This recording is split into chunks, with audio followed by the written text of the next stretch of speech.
মোরলা মাছ নুন হলুদ মাখাবো, অল্প করে মোরলা মাছ নুন হলুদ মাখানো হয়ে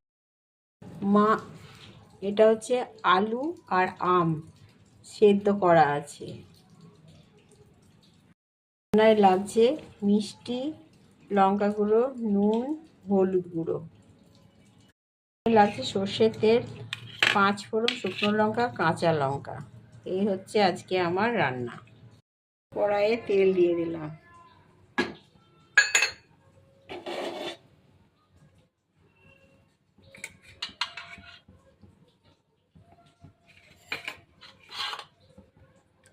মাছগুলো দিয়ে দিলাম, মাছটা ভাজা হোক।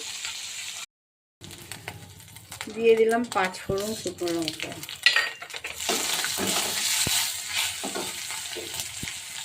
দিয়ে দিলাম সমস্ত মশলাগুলো,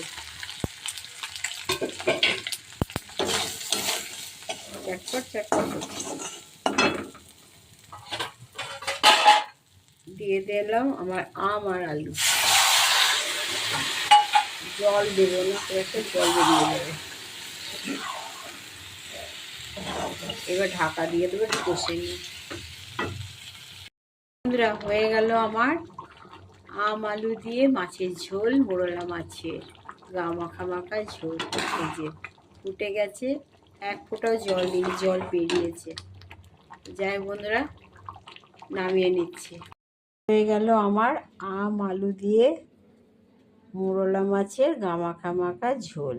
এই যে, তো বন্ধুরা আপনারা এরকম করে খাবেন, মুখটা ছেড়েও যাবে, টক টকও হবে, ভালো লাগবে, নতুনত্ব রান্না একটা, আর মুখটাও ছেড়ে যাবে। তো বন্ধুরা, ভিডিওটা যদি ভালো লেগে থাকে অবশ্যই আমার পাশে থাকবে। এখানে ভিডিওটা স্টপ করলাম, আর যদি ভালো লাগে অবশ্যই আমার পেজটাকে ফলো করবে। Tata, bye bye.